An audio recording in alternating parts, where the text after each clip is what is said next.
A lot of detail we can provide as yet, but we know there were casualties, and our hearts and thoughts and prayers go out to the families and friends of those people. In times like this, we rely on our first responders to do the job that they're there to do for us, and I can assure you, having been at a briefing that we've just completed in the last while, that we are very well served and were from the first moment that this became known to the authorities, and that I want to assure people that the city is in safe hands at the moment and that they're continuing with their investigation, and the Deputy Chief will have more to say about that in just a moment.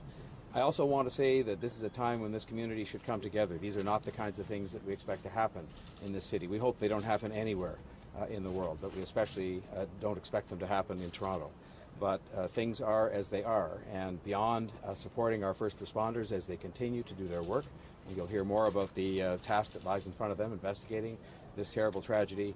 I hope that we will, as a city, remind ourselves of the fact that we are admired around the world for being inclusive and for being accepting and understanding and considerate, and that we are united in standing in solidarity, especially with those who have fallen victim to this terrible tragedy today.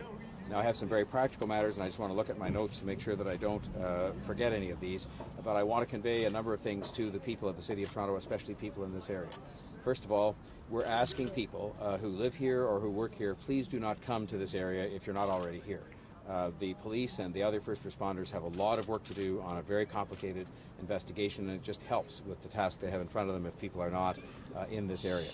Secondly, we've asked, and we are asking, that all of the businesses and buildings that are office buildings where people work during the day, that those people would, in an orderly fashion, close those businesses for the remainder of the day and ask people to go home. It is close to the end of the business day for many people in any event, but we're asking if people will close their businesses, and we're asking for those businesses that are on the east side of Yonge Street that they use Doris Avenue for those who are trying to leave by car or on foot, and for those on the west side that they use Beecroft. In other words, we're trying to keep people off Yonge Street near the scene of this tragedy so that the police can continue with their investigation, and so that there's as little chance of any kind of disturbance of the scene of this incident as possible. So we're asking that to be the case.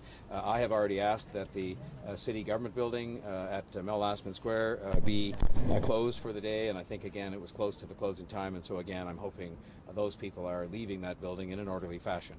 We're asking that people who are coming home to this area please do the same thing. If they can use Beecroft to the west of Yonge Street to get to where they're going, and if they can use Doris to the east, that would be very helpful. We have Toronto Police Service officers, and we have as well people from our Transportation Services Department here to help with the traffic flow so that people can get to where they're going.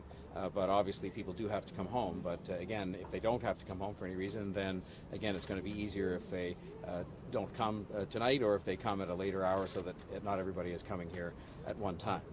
With respect to public transportation, as people will know, we have had the subway closed at the North York Centre station today, but the trains have been passing through. Passengers are asked to get off at Shepherd, and the trains then go through on to Finch, and people are not able to get on or off at North York Centre, and in fact the trains are empty traveling between those two stops going northbound. We're asking people to take that into account in their travel plans, if possible, to use the York University, Spadina University subway line, or to use other means, because obviously it will be more complicated than normal because we can't offer shuttle buses on the section of Yonge Street that is closed and would be expected to remain closed for some period of time. I would say to people that I've been advised in the briefings that I've been privy to this afternoon that it is likely there will be several days of disruption going on, because there's a major investigation obviously that's going to be taking place here, and I hope that people will be considerate of that and understand that there likely will be disruptions to traffic and to business and to other things in this area of the city. But as part of, I'm sure, pulling together, we will understand that the sacrifices people have to make in that regard would be reasonable in the context of something as terrible as this that has happened, and that we have to get to the bottom of as quickly and efficiently as possible. Finally, I would say that we are in the process of establishing two hotlines, two response lines for people. The first and most important is for the families of those who are worried about loved ones and are trying to inquire about the the well-being of their loved ones, and I don't have the number at this very moment, but they're in the process of being established as we speak, and we'll have that information for people very shortly. And the second one is one that will be established separately, which is for people who can help the police in any way. If people have any information whatsoever about this terrible incident, we're asking that they should contact the police through this number that we will make available to you at the same time as we make the one available for the families and loved ones of those who may have been affected or those who are concerned about that. And so in introducing Deputy Peter Ewan, may I just say once again that it is a time to be as calm as we can be in the city, to understand that our first responders are doing their job, especially our police. I can tell you how incredibly impressed I was at the professionalism and the thoroughness of the people that I saw in action in the room that we've just come from. And I hope people won't forget that spirit of unity and that spirit of solidarity and that sense of calm that we should have as people go about dealing with an awful tragedy. But nonetheless, they'll be dealing with it, I'm sure, very effectively. And on that note, I would ask Deputy Ewan to brief you from his end. And we will not take any questions today because it's just at a stage where it's too early to start into the kinds of things I'm sure you'd want to know about. Deputy? Good afternoon. My name is Acting Chief Peter Ewan. I'm here to relay some information to you as to what happened today on Yonge Street.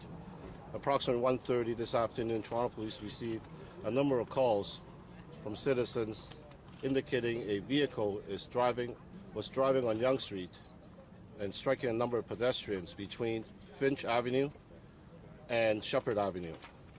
At this time, what is known to us is we have located that vehicle. The driver is in custody right now, and he's been investigated to the events that took place this afternoon. I also want to offer my condolences to the families and the victims of this tragic event that took place. We can confirm for you tonight, right now, we have 9 people that are dead, 16 that are injured. Toronto Police Service has mobilized all available resources, and I can assure the public all our available resources have been brought in to address this tragic situation and to investigate this situation. And I also want to assure the public, the rest of the city, are adequately policed by our other resources. As the mayor said earlier, we will be establishing 2 hotlines. One is for victims and families to call for the loved ones. The other one is for, more importantly, for witnesses to call in, because this is going to be a complex investigation. Toronto Police Service will be here for a number of days to shut down a busy stretch of Toronto, but this what is required, because this is going to be a long investigation with multiple witnesses, with a lot of surveillance cameras, and namely at 1:30 this afternoon there were a lot of pedestrians out enjoying, a lot of witnesses enjoying the sunny afternoon. So we're urging anyone that saw anything, please call Crime Stoppers or call Toronto Police Service and let us know. Those 2 hotlines numbers will be published very shortly on our website, through our social media, our Twitter. So please stay tuned. The chief is on his way back to Toronto. He will be addressing the media later on tonight. So there will be more information to follow later on tonight. At this stage, I ask the City of Toronto pray for our victims and also to assist the Toronto Police Service in bringing this matter to a successful conclusion. As I stated earlier, we have 1 person in custody and the investigation is ongoing. That's all I'm prepared to say right now. Thank you. Deputy Chief, how was the suspect arrested without gunfire?